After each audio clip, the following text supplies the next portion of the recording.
Good afternoon, and it's a pleasure to be here and part of this conversation, and I'm hoping that it is going to be truly a conversation indeed.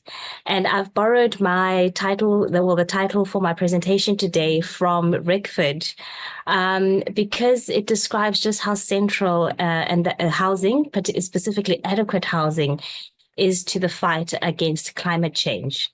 And by climate change, really, I'm referring to the extreme variations in weather conditions that we've been experiencing across the globe. And these come in the form of severe cold, widespread flooding, as well as extended heat waves and droughts. And we have all, to varying extents, witnessed the impact of these extreme events on infrastructure broadly and housing specifically. So, for example, this was during the floods in KZN, where we saw, and countless houses being washed away, particularly informal houses that are informal in nature. But at other times, we also see during extreme heat waves where the soil loses a lot more moisture than it usually does due to evaporation. We also witness the impacts of climate change in that instance in the form of a loss of structural integrity below ground of this as the soil compacts, and that gives rise to cracks on property walls. On the other extreme of the heat waves, and what is certainly more familiar in our context, is the impact of floods on housing, and particularly of flooding in informal settlements.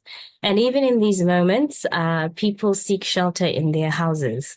And it's in the home that these and other crises are encountered in multiple ways, particularly by those who are inadequately housed. And it's for this reason that I believe housing is the front line against climate change. But just to kind of preface that or qualify that in a sense, this is not to say that, wealthier residents and your middle class residents in particular are not affected or not going to be affected by these extreme climate events. They absolutely are. But these households, most have the means to take measures to ease the impacts of these crises on their daily lives. So, for example, in response to the Day Zero crisis, where we faced a drought in Cape Town from about 2017, we saw lots of households drilling boreholes and installing JoJo tanks like the ones illustrated here in the image, in order to kind of pump water directly for themselves and store some for household use. More recently, in times of the energy crisis, we've seen many households who can afford to installing solar panels to ease the disruptions posed by load shedding. And these and many other similar measures are available for folks who can afford. But whilst these measures are able to give households the ability to buffer some of the harshest of the impacts from these crises, these measures are merely redundancies, and they actually don't build resilience, or they don't build sufficient resilience at the household level. It really is at the household scale and at the scale of the house that many of these climate crises converge. And it's for this reason that I echo again that housing is the front line of the fight against climate change. Yet when we examine global discourses and climate change protocols, housing rarely ever features. It's rarely ever mentioned, except for moments when we talk about the need to decarbonize the building and construction sector. But even with these conversations going on, we continue to build residential neighborhoods like this, often on greenfield sites.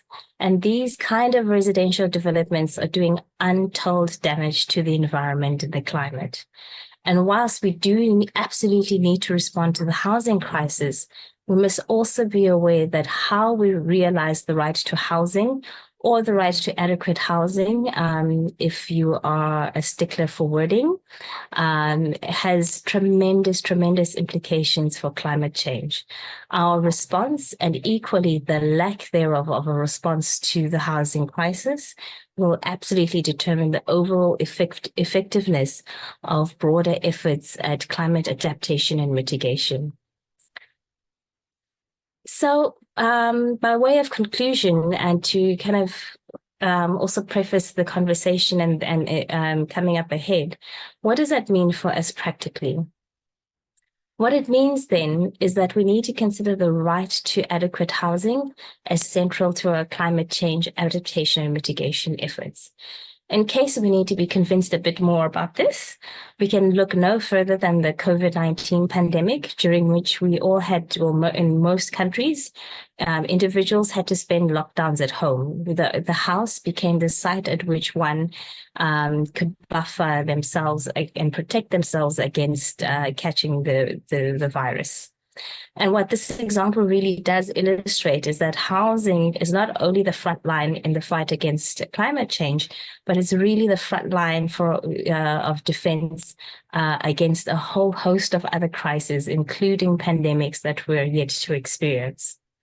And what this then means as well is that in addition to reconsidering where we're currently building adequate affordable housing, we also need to reconsider, firstly, our approach to affordable housing development.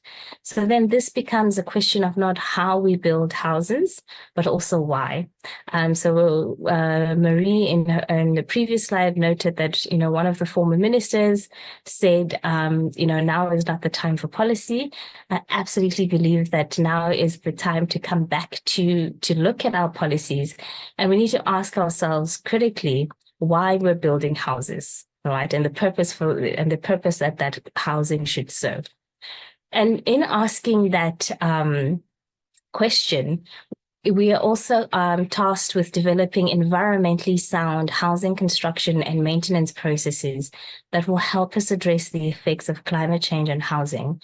But also, such processes will help us to counter the effects of our current housing development practices on the environment and consequently on climate change.